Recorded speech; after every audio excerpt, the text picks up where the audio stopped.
यात्रा जो है पद यात्रा यहाँ से जम्मू के लिए रवाना हो रही थी आपके इलाके बाखर से, जो एंटी एनक्रोचमेंट ड्राइव जो है चल रही थी, उसको लेकर के एक मुहिम जो है कुलदीप मनास द्वारा छेड़ी गई थी। क्या कहेंगे कि प्रशासन द्वारा पूरी नाकेबंदी करके उसको हाउस अरेस्ट कर दिया गया है? नहीं, एक्चुअली हाउस अरेस्ट नहीं किया है, ऐसा कुछ नहीं है।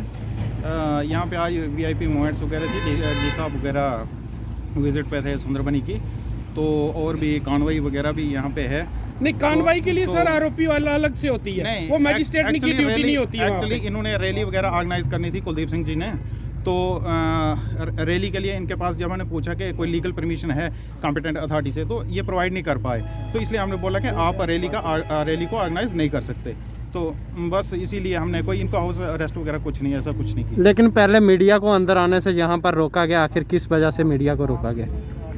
नहीं, रोका क्यों गया वो तो नहीं, हमारी तरफ से कोई ऐसी इंस्ट्रक्शंस नहीं है कि किसी को रोका जाए, लेकिन ऐसा है कि इनके पास कोई लीगल परमिशन नहीं थी रैली ऑर्गेनाइज करने की, इसलिए हमने परमिशन नहीं चाहिए होती है किसी को मिलने के लिए।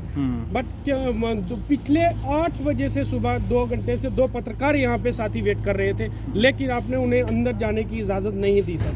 क्या ये लोकतंत्र की हत्या नहीं है? ये मीडिया के चौथे स्तंभ को सर ये आप त्राही कर रहे थे, क्यों सर? नहीं, ऐसा कुछ नहीं, हमने किसी को नहीं रोका, ऐसा नहीं है। कुलदीप सिंह जी के साथ हमारी बात हुई अंदर, तो हमने उनको बोला कि आप लीगल परमिशन ले लीजिए कॉम्पिटेंट अथॉरिटी से, तो उसके बाद आप रैली ऑर्गेनाइज कर सकते हैं। नहीं सर, आपने थोड़ा रोका जो ड्यूटी वाले थे, जो सर उसका वीडियो प्रूफ जहाँ पर मौजूद हैं, जो जहाँ पर पुलिसकर्मी खड़े थे उन्होंने रोका। नहीं, ऐसा हमारी तरफ से कोई आर्डर नहीं है कि किसी को रोका जाए, उनसे नहीं मिलना दिया जाए। सर क्या पुलिस अपनी मनमार्जी करती है? रैली के लिए हमने जरूर उनको मना किया है कि रैली आप बगैर लीगल परमिशन के नहीं निकाल सकते। सर 2 से 3 घंटे मीडिया कर्मियों को यहाँ पे रोका गया सर, इसका जवाबदार कौन होगा सर? इसका जवाब कौन देगा? नहीं, ऐसा तो कुछ नहीं है। हमने सिर्फ कुलदीप सिंह जी को ही बोला है कि आप परमिशन ले लीजिए, फिर आप रैली ऑर्गेनाइज कीजिए। वो है एडीसी सुंदरबनी को एक लिखित में एप्लीकेशन दी थी कि हम यहाँ से पैदल मार्च करेंगे उसके जी। नहीं, फिर भी अब गाड़ियाँ वगैरह रैली जब है तो मूवमेंट तो है, थोड़ा सेंसिटिव एरिया है ये, तो बगैर लीगल परमिशन के तो हम किसी को अलाउ नहीं कर सकते, लीगल परमिशन चाहिए। Thank you. जहाँ तक प्रश्न बात है कि ज़मीनें हमने कब्ज़ किया है, हमने कब्ज़ नहीं किया। इसमें भी 90% लोगों ने वो ज़मीनें खरीदी हुई हैं, उसमें रजिस्ट्री करने वाले भी इनके ऑफिसर थे, इनके ही पटवारी थे, इनके ही तहसीलदार साहब थे, और पूरी एडमिनिस्ट्रेशन जितनी बोल सकता हूँ ऊपर तक सबके सब इनकी रली मिली वक्त से ही बिकी होगी। आज आप कहीं पर बैठते हैं जाकर फॉरेस्ट लैंड पर, तो आपको बैठने देते हैं, 1 मिनट में गाड़ा जाता है, फिर तब क्यों नहीं रोका गया? कहीं ना कहीं सबकी साजिश के तहत, चाहे उस समय के जो लीडर साहबान हैं, चाहे उस समय के मैं बोल सकता हूँ ब्यूरोक्रेट हैं, इन सब ने सरकार का रेवेन्यू इकट्ठा नहीं किया, पर्सनल अपना रेवेन्यू इकट्ठा कर अपने घर के लिए ऐशो आराम जिंदगी जीने के लिए हम लोगों की बलि चढ़ाई है। आपने हाउस अरेस्ट की बात की, क्या आपको कोई नोटिस दिया गया अरेस्ट का? ना, मुझे कोई जानकारी नहीं है। साहब ने सीधे शब्दों में बोला कि आपके पास कोई भी आप मुझे बताइए कि आपको कहीं ऑर्डर किया प्रशासन ने जाने के लिए।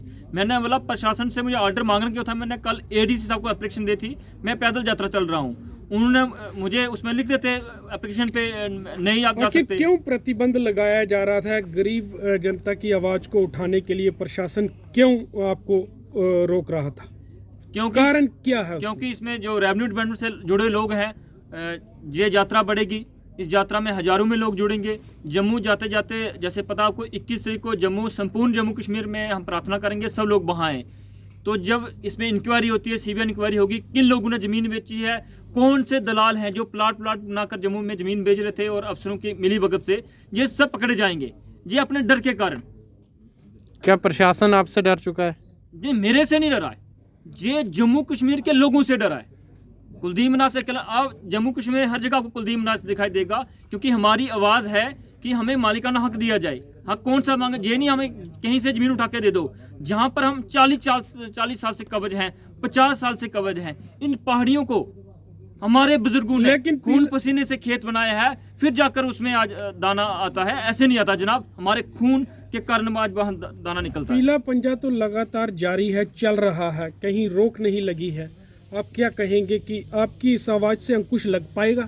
जनाब अंकुश बिल्कुल लगेगा, घर घर से आवाज़ निकल रही है।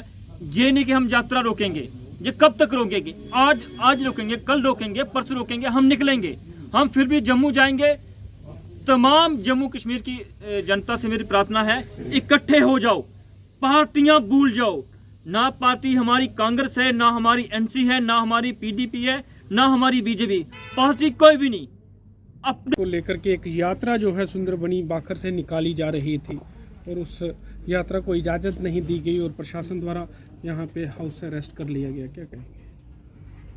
सर बड़े दुख की बात है, बड़ा अफसोस होता है जब एक आज़ाद हिंदुस्तान में आज़ाद मुल्क के शहरियों को बिना किसी कारण के without any notice home arrest कर दिया जाता है। और ये जो कुलदीप बनास का मसला था, ये कुलदीप बनास का पर्सनल मसला नहीं था, ये हर गांव में, हर घर में, हर शहर में इसकी चर्चा आपको पता है चल रही है। और सभी लोगों ने इकट्ठे होकर यही फैसला किया था कि हम पैदल राजभवन तक, जम्मू तक पहुंचेंगे ताकि हम अपनी दुखड़ा जो है वो राजभवन में सुना सकें। शायद किसी ने किसी दूसरे तरीके से सरकार को बयान किया हो, तो हम अपनी मजबूरी का जो है वो सीधे लफ्ज़ों में बयान करना चाहते थे। और जो भी प्रशासन का वर्बल ऑर्डर है उनको हम चाहते हैं कि उनको रिटर्न में आ जाए, ब्लैक एंड वाइट में आए, ताकि लोगों का जो भय है वो ख़त्म हो जाए।